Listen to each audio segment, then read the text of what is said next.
So what are negative exponents? Again, we're looking at b is our base and n is our exponent.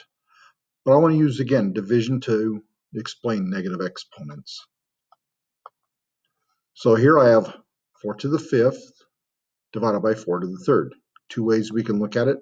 4 to the 5th is just 5 4s all being multiplied over 3 4s being multiplied. And we can go ahead and cancel these out like we would with regular division. 4 and a 4 on top and bottom. 4 on top, 4 on bottom. 4 on top, 4 on bottom. So now I'm just left with 4 times 4, which is 4 squared. Or the shortcut we can do is keep the bases 4, take the top exponent, make it a 5. The bottom exponent is a 3, so I get 4. 5 minus 3, which is 4 squared. They might say, yeah, I already know that. Well, what if we take it and we flip these guys around? Now I have 4 to the 3rd on top and 4 to the 5th on the bottom. So 4 written 3 times and 5 4s written down and multiplied. 1, 2, 3, 4. So they're all being multiplied. Again, they cancel each other out. Except this time here, I'm left with 2 4s on the bottom, which is 4 squared. Now remember, when we look at canceling fractions, there actually happens to be another number up here, times 1. So we actually have this as 1 over 4 squared. Now if we use our shortcut and have our base of 4, then I have 3, which is my top exponent, and I subtract it by our bottom exponent, 5. I'm actually going to get 4 to the negative 2 power.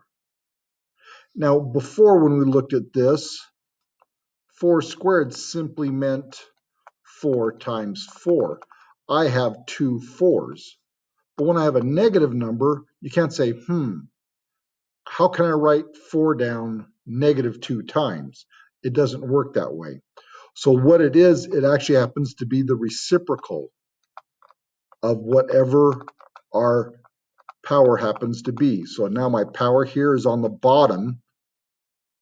And so if I want to make that, so now my exponent here, my 4 squared, is on the bottom. Then that 4 to the negative 2 is up. So here my 4 to the negative 2 is on the bottom. So with the reciprocal, my 4 negative 2 power is equal to 1 over 4 squared. So my 4 to the negative 2 power is on the top of this fraction here. So I take the reciprocal, which means I take my numerator and my denominator and I switch places. So the reciprocal, this guy right here, would be the denominator over my numerator. Okay, let me pick my nose as I do this. So this leads us to our general rule that anything raised to a negative exponent is simply the reciprocal of that. See, reciprocal. There I missed an O. C-A-L is a reciprocal of that. But what happens if I have a exponent that is negative on the bottom of our fraction? Well, if we look at this here, this fraction here simply means divide. So I can do 1 divided by x to the negative 2 power. So I use my previous property that I stated here, that if I have a negative exponent, I go ahead and write the reciprocal and I take away that negative sign. So here I'm going to have 1 divided by 1 over x squared. So now I take the multiplicative inverse, which I keep my first term as 1. Multiplicative, I change that divide to multiply, and I take the inverse or the reciprocal of this, which means I take my denominator, put it on the top, my numerator on the bottom. So I get x squared over 1.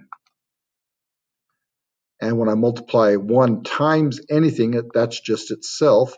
So I'm left with x squared over 1, or simply x squared.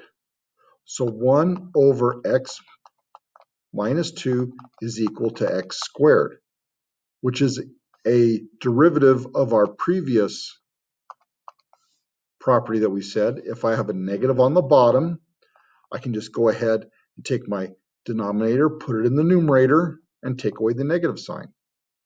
And that's what happens when we have negative exponents.